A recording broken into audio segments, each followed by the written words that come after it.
Quilômetro 11.200. Chegamos em São Paulo, uma das cidades mais populosas do mundo.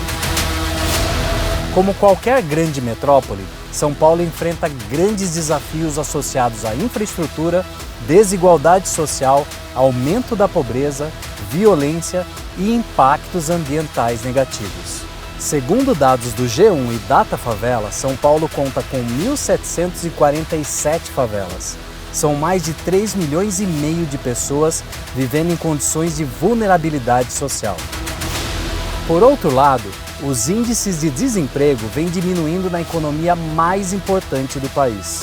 Com um PIB de 603 bilhões de dólares, o estado de São Paulo se posiciona como a 20ª maior economia do mundo, sendo maior que países como Polônia, Suécia, Bélgica, Dinamarca, Noruega e Argentina, segundo dados do Banco Mundial.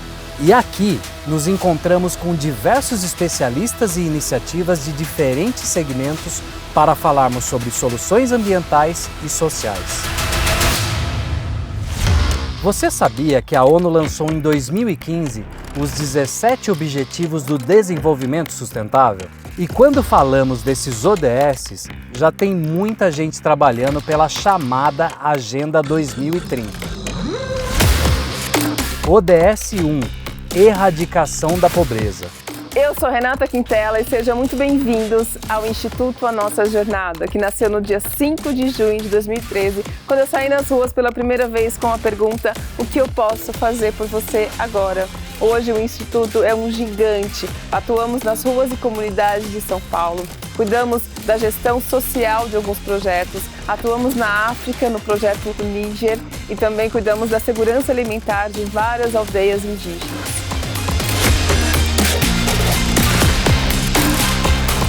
ODS 2.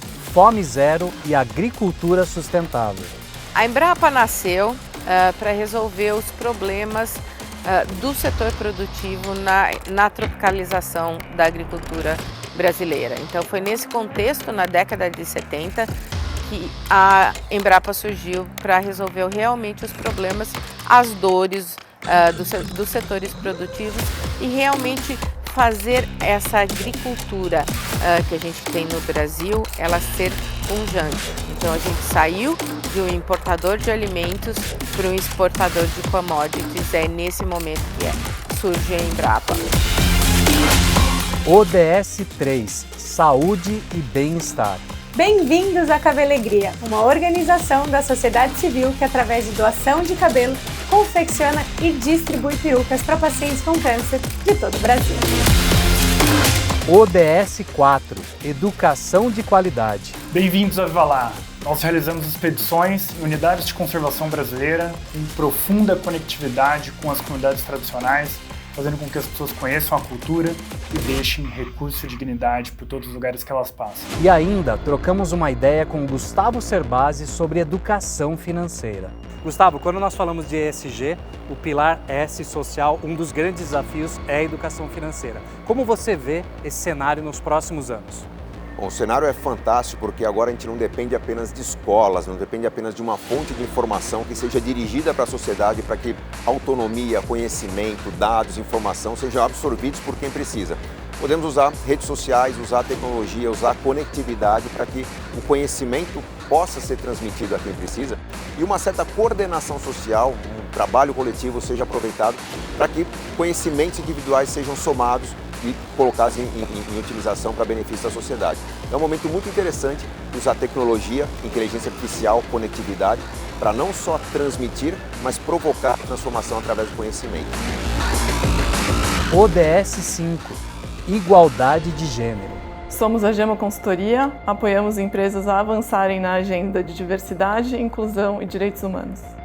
A Gema nasceu em 2020, a partir da junção das experiências de 4 sócias que tinham trajetórias complementares no compliance, na defesa dos direitos das mulheres, no combate ao racismo. A partir dessas experiências, a gente identificou que as organizações precisavam, tinham vontade de desenvolver programas estruturados para atacar essas questões. E faltava a elas ferramentas para atacar essas questões. Então, a partir da nossa experiência nessas diferentes áreas, a gente montou o que a gente chama de Programa de Compliance e Equidade.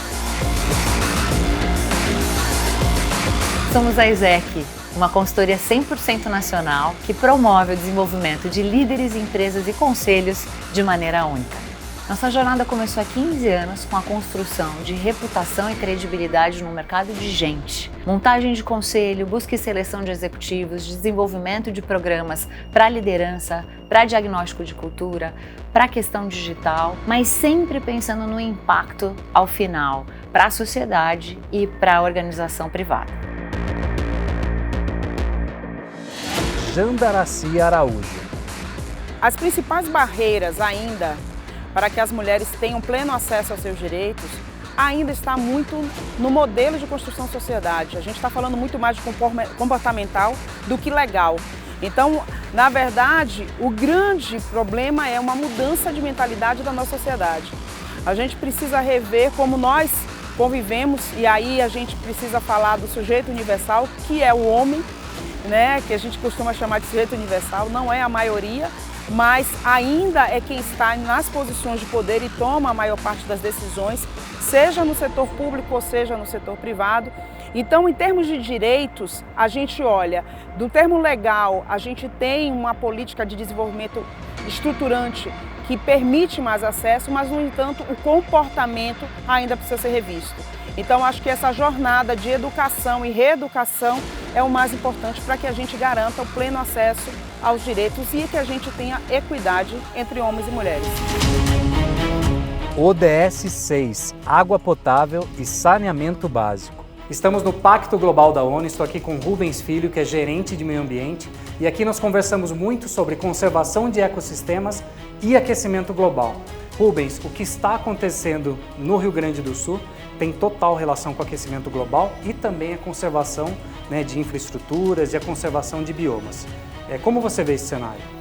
Infelizmente, hoje eu diria para você que o Rio Grande do Sul, né, ele é uma vítima de uma crise global climática sem precedentes. E é uma crise que, infelizmente, ela foi constantemente alertada por relatórios do IPCC, né, que é o nosso relatório de clima, também durante as COPs, que é a Conferência do Clima, e por painéis também criados pelo governo brasileiro.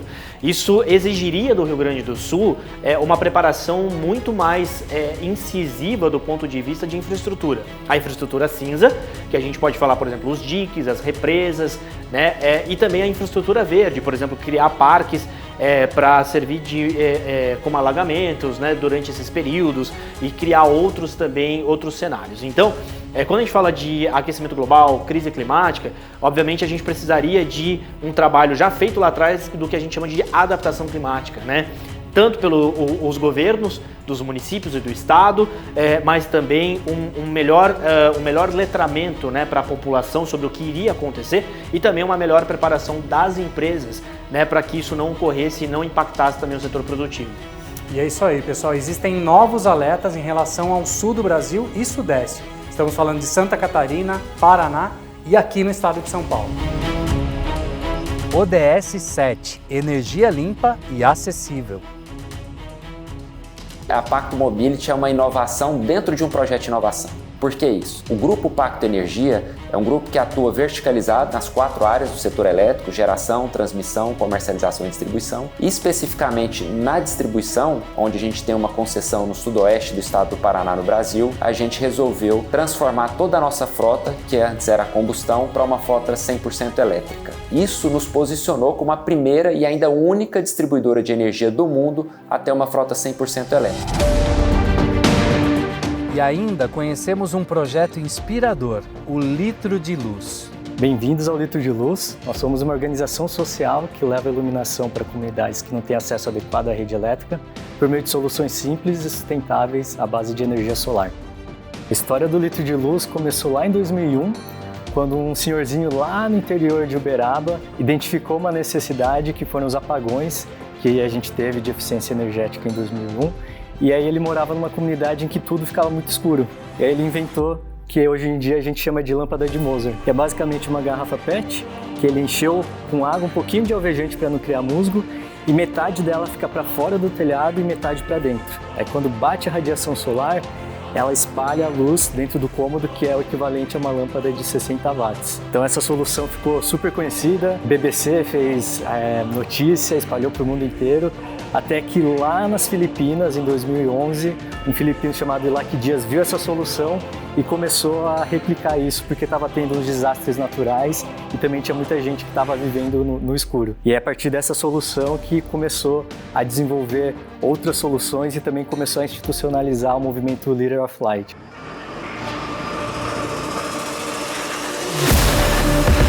ODS 8 – Trabalho decente e crescimento econômico.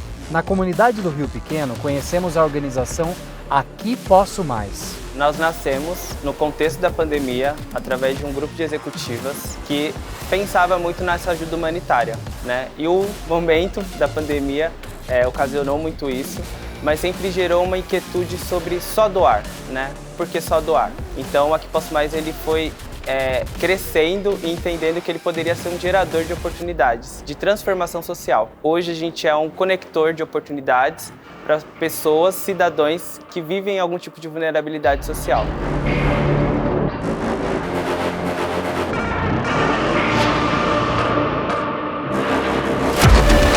Mas aqui fica a pergunta: onde estão as nossas VOVs?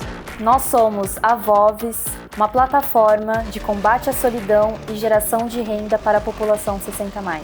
Quem nos inspirou, né, o que levou a gente, foi o gatilho que deu início ao VOVs, né, foi observação e foi a solidão. Então, como que a gente enxergava os nossos idosos, os idosos da nossa família, como que eles estavam combatendo a solidão. Então foi quando eu vi que a minha mãe distribuía habilidade pelo bairro. E aí surgiu a grande vontade, né, de potencializar isso e mostrar, né, o valor que a gente tinha enxergado nas habilidades dela e impactar a comunidade, porque além do benefício pro 60+, a gente enxergou ali um caminho, uma forma de consumo mais consciente e que poderia combater a solidão dessa população e ainda gerar renda e inseri-los novamente no mercado.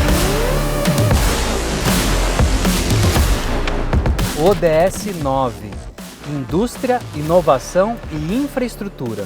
Quando falamos da criação de novas economias de impacto positivo, estamos falando ao mesmo tempo da mensuração de impactos. Hoje estamos com o Paulo da DIP, que é uma empresa de mensuração de impactos e também apoiadora da jornada ESG. Vocês sabiam que nós temos uma calculadora de emissões de impacto durante toda a nossa jornada? Paulo, conta para nós como uma vida cotidiana pode gerar impactos negativos na sociedade e meio ambiente. Legal. Eu acho que a primeira coisa passa pela nossa consciência sobre o nosso comportamento e nossos hábitos de consumo e nossos hábitos do dia a dia. A nossa disciplina em relação a isso, às vezes é deixada de lado pelas circunstâncias em que nós vivemos, da pressa ou do dia a dia realmente do cotidiano. Então acho que a gente precisa ter muita atenção a isso. O meu deslocamento para cá, para a nossa conversa hoje, provocou algum tipo de impacto, porque eu tive que me mobilizar com um veículo, eu consumi água no meio do caminho. Então tudo isso tem a ver com essa dimensão do impacto sobre o indivíduo. Então se a gente olha isso na perspectiva do indivíduo, uma coisa que eu acho que é muito importante é a nossa consciência sobre nossos hábitos de consumo, mas os nossos hábitos do dia a dia, da rotina, do caminhar, do pegar uma bicicleta para ir ao trabalho, no carro, do lixo que a gente gera todo dia, que a gente não tem às vezes percepção para onde esse lixo vai, o que pode ser feito com ele, quem pode se beneficiar desse lixo. Então a questão para mim tem a ver com o nosso nível de consciência em primeiro lugar. E ainda, falamos de inteligência artificial. Estamos na Logarithm, uma organização dedicada à pesquisa em inteligência artificial. Mel, quais são os principais desafios quando nós falamos em inteligência artificial? Bom, o primeiro desafio é a gente olhar para uma regulamentação da IA, né, dentro da perspectiva que a IA ela acontece de uma forma muito veloz, né, as transformações tecnológicas acontecem de uma forma muito veloz. Esse é um desafio, né, a gente buscar uma regulamentação com uma perspectiva ética, com uma perspectiva transparente. No campo da pesquisa, a gente trazer cada vez mais pesquisadores num campo da diversidade de pesquisadores, né? Para que a gente consiga produzir uma pesquisa de alto impacto, um impacto relevante. E Camila, quais são as principais oportunidades? As principais oportunidades é a gente acompanhar essa mudança em movimento, né? Então, conseguir experienciar o que a IA tem feito na nossa sociedade e, ao mesmo tempo, a gente consegue, com as nossas pesquisas, e tentando calibrar, né? Fazendo com que alguns ajustes aconteçam. E como os olhares são múltiplos, né? A gente está falando de pesquisadores de idades diferentes, gêneros, identidades diferentes, a gente consegue, então, ter mais riqueza para poder propor soluções. E Bernardo, fica cada vez mais claro, né, que são os humanos que são responsáveis por programar a inteligência artificial. O quanto dessa diversidade traz de riqueza para a construção de novas linhas de raciocínio em IA? Acho que o ponto da diversidade é justamente a gente trazer essa multiplicidade de pontos de vista em relação a uma mesma questão, né?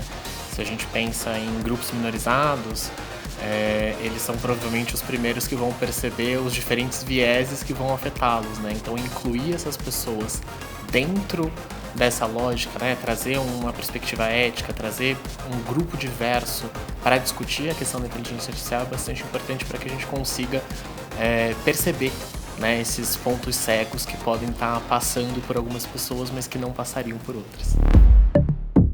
ODS 10 – Redução das desigualdades. Lembra no início da expedição que assumimos o desafio de doar 10 cadeiras de rodas? Então, essas cadeiras são coproduzidas e doadas pelo Entre Rodas. Somos o Entre Rodas e convidamos você a transformar a sua percepção em relação à pessoa com deficiência. Em 1992, eu fui convidada a fazer parte da equipe técnica de uma equipe de atletas cegos para ser psicóloga do esporte, numa época que nem se falava ainda em psicologia do esporte, quem dirá de esporte adaptado. No ano seguinte, devido aos resultados do ano anterior, eu fui convidada a compor a equipe de basquete em cadeira de rodas. Isso foi muito importante porque eu acompanhei essas equipes não somente em competições aqui no Brasil, como também nos Estados Unidos e no Canadá. Conviver com atletas de outras nacionalidades me mostrou como que eles investiam no futuro das crianças e adolescentes com deficiência.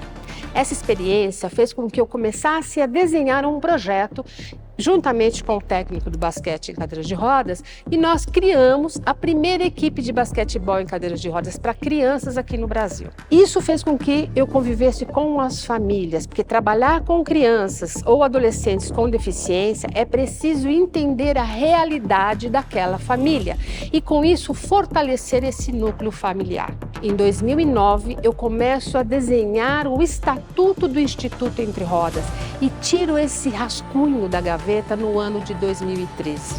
E assim nasce uma organização com compromisso em transformar vidas de pessoas a partir da transformação da própria sociedade. De lá, fomos para a favela de Paraisópolis para conhecer um projeto de impacto social, o Rugby para Todos. Nós realizamos um trabalho realmente profundo de impacto durante uma trilha de crianças a partir dos 7 anos de idade.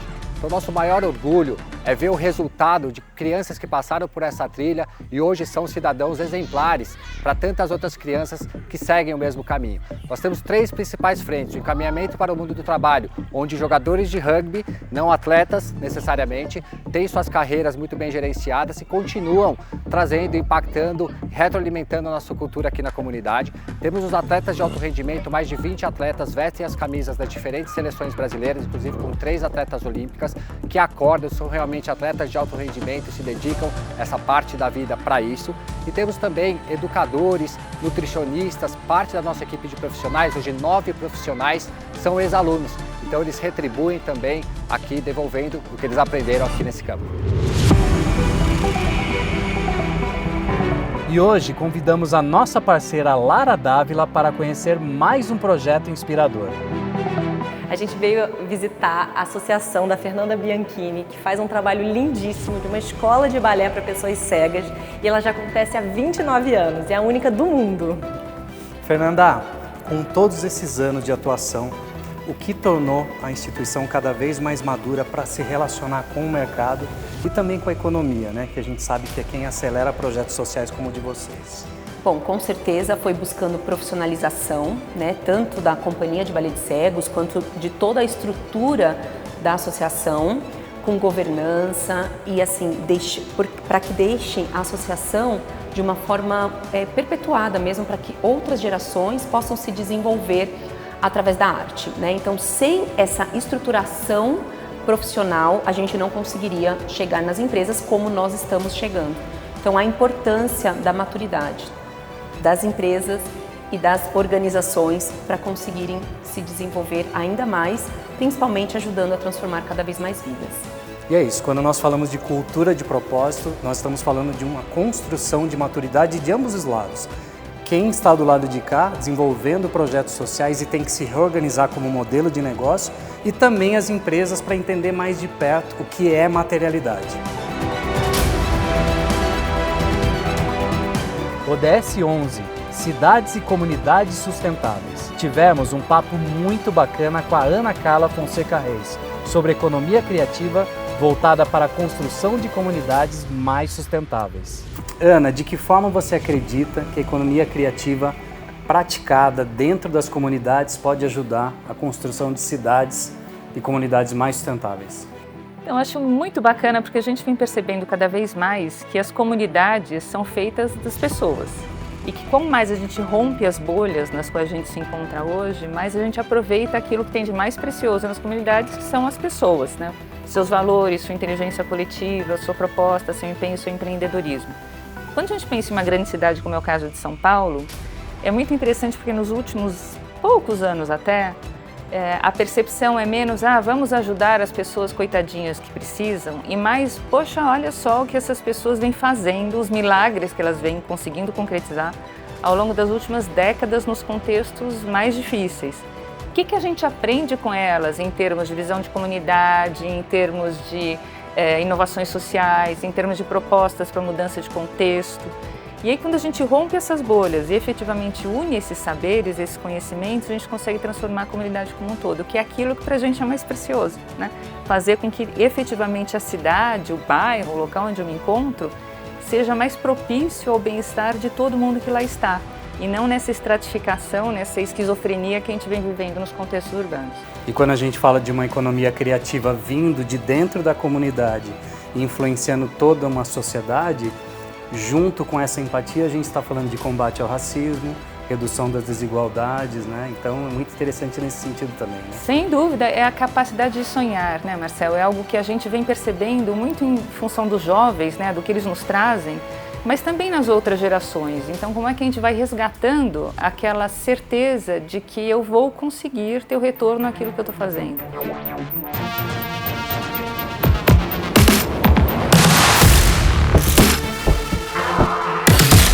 Conhecemos também a Revolutec, uma startup que busca soluções inovadoras no campo da engenharia civil.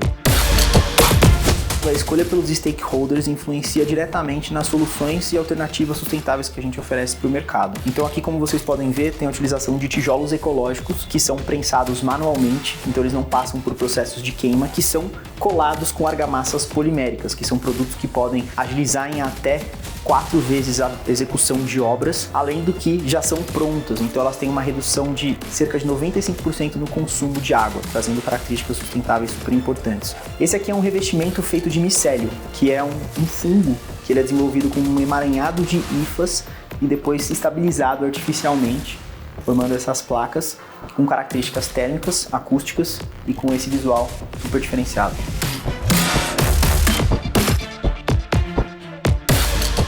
E não podíamos deixar de conversar com a CTE, uma organização que gera grandes impactos positivos na cidade de São Paulo através da materialização de obras inovadoras e mais sustentáveis. Quando a gente pensa no empreendimento, o CTE tem uma série de serviços que vão desde a fase inicial de concepção do projeto até a sua operação. Então a gente desenvolve estudos específicos voltados a conforto ambiental, térmico, acústico, lumínico, passando por avaliações de ciclo de vida para identificar o impacto ambiental daquele empreendimento. A gente também faz uso de uma série de certificações ambientais nacionais e internacionais para monitorar e implementar tecnologias e inovação dos projetos e trabalha na operação, fornecendo hardwares que vão realizar o monitoramento contínuo de alguns indicadores e garantindo que na operação a gente tenha as performances que foram desenhadas para a fase de projeto.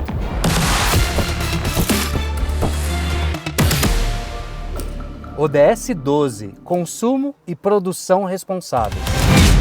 Quando falamos desse ODS, estamos falando da importância da conscientização do descarte correto de resíduos, economia circular e logística reversa. Olá, somos a Natureza com História, uma consultoria que traz para dentro das empresas a realidade de iniciativas socioambientais com o objetivo de ampliar a visão e agregar valor estratégico ao negócio. Somos a Upcycle, uma empresa de consultoria e capacitação que promove a sustentabilidade desenvolvendo soluções de economia circular. No início dos anos 2000, eu e meu sócio Max trabalhávamos como executivos no Grupo Abril, ambos preocupados com a sustentabilidade das operações. Foi dali que surgiu a nossa pergunta: por que não utilizamos a nossa expertise em processos de logística reversa de âmbito nacional para ajudar outras empresas a limparem o planeta? Foi assim que nasceu a Log Reversa.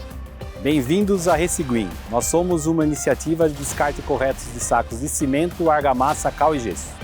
A Soma nasceu do incômodo de tentar resolver o problema todo do lixo e, ao mesmo tempo, a gente tentar contribuir com a redução da desigualdade. Então, o grande pensamento era, e se o ato do descarte pudesse ter um impacto ambiental positivo, assim como um impacto social positivo? E aí foi com isso na cabeça que a gente construiu, ou fez a Soma nascer, unindo esses dois pontos. E aí a gente criou um programa que incentiva as pessoas a criarem o hábito da reciclagem, ou seja, na prática, realmente reciclarem, ao mesmo tempo que elas vão acumulando, pontos, ou elas vão sendo recompensadas pelo seu comportamento positivo, e aí esses pontos elas podem trocar por diferentes tipos de vantagens, ou de benefícios. E para fecharmos, conhecemos a BioReset, uma empresa de inovação dedicada ao biodesign de embalagens. Seja bem-vindo à BioReset, a nova geração do plástico. Orgânico, 100% biodegradável e feito a partir de resíduos industriais. Você sabia que dentro do conceito de hábitos de consumo mais conscientes, existe os 5 R's da sustentabilidade? Repensar, reduzir, recusar, reutilizar e reciclar. ODS 13, Ação contra a Mudança Global do Clima.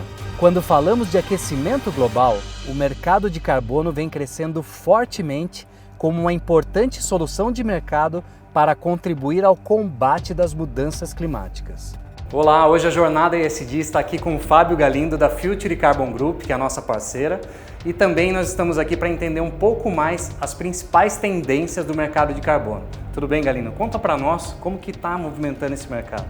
Primeiro, parabéns pelo Jornada ESG, Nada na vida como ter uma cabeça disruptiva, mas mais do que isso, uma ação disruptiva. Você está no trecho, está andando, está visitando os projetos, então parabéns pela iniciativa, é um prazer a Future Carbon apoiar a iniciativa. Do ponto de vista de tendências, o que está acontecendo agora no Brasil é a regulação do mercado. O Brasil está discutindo um mercado regulado e um mercado voluntário de carbono, deve vir a lei agora, nos próximos 60, 90 dias. Isso muda porque vem uma regulação para as empresas e para a sociedade. Tem uma grande tendência das empresas buscarem cada vez mais uma ambição climática de mirarem a jornada net zero, ou seja neutras até 2040, até 2050. O Brasil é o presidente do G20 esse ano de 2024, vai receber a COP. Então toda a agenda de carbono, toda a agenda climática, toda a agenda de negócios sustentáveis estão em franca evolução aqui no país. A tendência é boa, criação de empregos, atração de investimentos. A indústria financeira está muito presente aqui no Brasil, olhando startups, climatechs, olhando investimentos em conservação florestal, conservação de manguezais, transição energética, investindo em energia eólica, energia solar, biometano, biogás. Então o Brasil está se mexendo muito internamente e atraindo a atenção internacional, por isso nós somos reconhecidos como a Arábia Saudita do carbono, a grande powerhouse global de carbono, e o Brasil e a sociedade brasileira têm uma grande oportunidade de abraçar essa agenda e liderar a agenda econômica do século XXI. E Galindo, você acredita que para o nosso carbono se tornar cada vez mais valorizado, um dos pontos cruciais é atrelar a projetos sociais? Sem dúvida alguma. A grande sacada e o grande segredo do mercado de carbono 2.0 é apostar em integridade e apostar em impacto social. Integridade é diligência dos projetos, trabalhar de maneira transparente, accountability dos projetos, transição do carbono em standards reconhecidos globalmente, é trabalhar com bastante cuidado do ponto de vista de controles, de transparência, de accountability, de traceability, de um lado, e do outro lado é fazer o benefit sharing, o compartilhamento do resultado do carbono com as comunidades. Nós temos que aproveitar os nossos ativos ambientais para a gente quitar o nosso passivo social. E a gente só vai fazer isso enquanto a gente conseguir ativar as cadeias econômicas sustentáveis, gerando fonte de receita e de vida digna e prosperidade para as comunidades ribeirinhas, para as comunidades indígenas e para todos aqueles que se engajam numa agenda de uma economia de baixo carbono. E é isso aí. E na nossa rota nós vamos presenciar um projeto de impacto social realizado pela Future Carbon Group. ODS 14. Vida na água. Você se lembra da Cabelegria? Então, olha o que eles estão fazendo pelos nossos oceanos. Somos a Filtrar, uma empresa de impacto ambiental que visa a utilização de cabelos humanos para a produção de mantas capazes de absorver o óleo do oceano, além do alto potencial de absorção de metais pesados. ODS 15. Vida terrestre. Estou aqui com o professor Carlos Nobre, um dos maiores climatologistas do mundo e uma importante voz relacionado às mudanças climáticas e o aquecimento global. Professor, quais são os principais efeitos e impactos se nós não atingirmos as metas de combate às mudanças climáticas? Enorme risco para todo o planeta. Se nós passarmos de 1,5 graus e se nós continuarmos com as emissões dos gases de efeito estufa que os países todos se comprometeram na COP 27 no Egito em 2022, nós atingiríamos 2,4 a 2,6 graus até 2050. Enorme expectativa na COP 30 em Belém, no Brasil, que os países mostrem compromissos muito maiores. Por quê? Porque se nós chegarmos a 2,5 graus até 2030, nós colocamos o planeta em enorme risco. Mesmo com o recorde de temperatura do ano passado, que continua esse ano 2023-24, a temperatura já passou de 1,5 graus mais quente do que 1850 a 1900. Nós tivemos um recorde de extremos climáticos em todo o planeta, inundações, chuvas muito severas, grandes secas e ondas de calor. O que mais leva a impacto no nós humanos são as ondas de calor. As ondas de calor estão levando a mais de 1 milhão de mortes por ano em todo o planeta.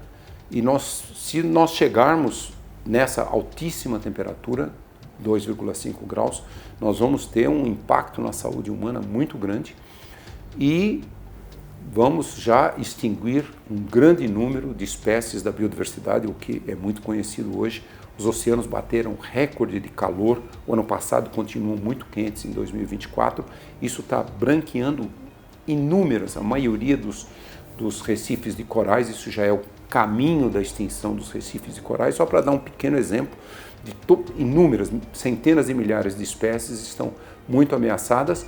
Nós vamos diminuir muito a produtividade da agricultura mundial, isso que fornece alimentos para bilhões de pessoas. E então esses são os enormes riscos. Nós não podemos deixar a temperatura passar de 1,5 graus. ODS 16. Paz, justiça e instituições eficazes. Quando falamos em proporcionar acesso à justiça e construir instituições mais eficazes, um dos grandes desafios é a comunicação e o combate à corrupção. A UMA atua através de 3 braços. Dentro das organizações, promovendo projetos próprios encabeçados pela UMA e através de rodas de conversa e formação. A gente entra dentro dessas 3 esferas através da governança. E pela governança e através das ferramentas de comunicação, a gente passa por um processo que se chama experienciar, expandir e expressar. O Instituto Não Aceito Corrupção, ele nasce em 2015 como um desdobramento do projeto de doutorado que começou em 1997 Em 97 não havia estudos acadêmicos a respeito disso. Eu sou do Ministério Público desde 1992 e achei importante me dedicar a esse estudo. Então o Instituto é um desdobramento dessa tese de doutorado, orientado pelo professor Miguel Reale Júnior. Em 2015, nós, ao lado de outras 31 pessoas, lançamos o Instituto com 4 objetivos fundamentais: pesquisa, construir uma política pública anticorrupção, mobilização da sociedade e educação. Combate inteligente à corrupção. Essa é a essência, essa é a razão de existência do Instituto Não Aceito Corrupção. ODS 17. Parceria e meios de implementação. Atualmente, um dos grandes desafios é a implementação da Agenda 2030 de forma mais consistente dentro das organizações. E para isso, trocamos uma ideia com a especialista Sônia Consiglio, uma das mulheres pioneiras e reconhecida pela ONU a trabalhar pelo desenvolvimento dos ODS. Sônia, quando nós falamos do ESG, qual o papel dos líderes na construção dessa agenda? Fundamental. Marcel, o líder fala se a gente vai mais rápido, mais devagar, se vai para um lado, para o outro, ele prioriza essa agenda ESG. E essa é uma agenda que precisa de prioridade nas empresas, né? Precisa da visão estratégica do líder. Então, o líder que entende a prioridade, entende os riscos, as oportunidades dessa agenda, ele vai colocar no planejamento estratégico da sua empresa e vai fazer isso acontecer e vai inspirar, né? A gente também está falando aqui de inspiração que vem da liderança. O tom vem do topo, isso não é diferente com a agenda ESG. E isso hoje em dia envolve reputação, mercado de capitais, né, uma série de talentos, retenção de talentos. Então, assim, hoje a gente, quando fala da agenda ESG, na verdade a gente está falando de todas as variáveis de valor que envolve uma empresa. E para concluirmos a nossa visão sobre desafios e oportunidades e a relação do ESG com a economia e os 17 ODS da ONU, estivemos com o Carlos Pereira, presidente do Pacto Global da ONU, Rede Brasil. ESG, para mim, eu sou talvez mais old school, né?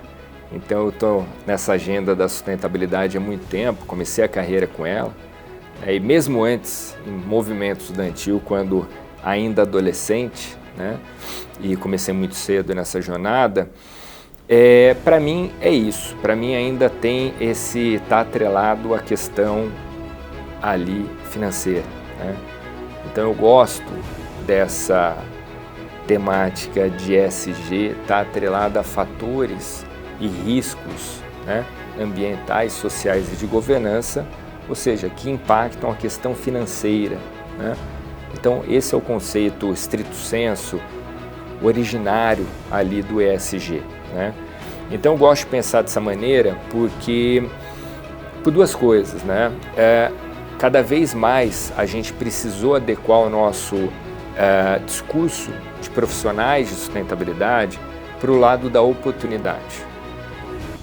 Porque ninguém quer falar de risco, né? Não é uma agenda bonita. Bonita é falar em geração de receita, bonita é falar em coisas, né, que você pode gerar ali empregos para aquelas pessoas, etc, etc, etc. Né? Então, por exemplo, um exemplo claro no Brasil, quando a gente fala em clima, direto as pessoas já vão para as oportunidades aqui no Brasil, né? Porque de fato é um país diverso, é um país com insolação muito grande, uma área grande, ou seja, dá para a gente ter agricultura sustentável, dá para a gente criar empregos preservando floresta, né? Mas fato é que a gente tem muito risco atrelado à mudança do clima, né? A crise climática está aí muito presente. Então por isso que eu gosto dessa lógica de risco do ESG, para que a gente sim busque e aproveite todas as oportunidades que estão colocadas na agenda, por conta da agenda, mas que a gente tenha clareza também de que a gente tem que fazer de maneira muito adequada a gestão de riscos. Nessa semana, infelizmente, pudemos acompanhar os efeitos do aquecimento global no sul do Brasil. Deixamos aqui a nossa solidariedade ao estado do Rio Grande do Sul.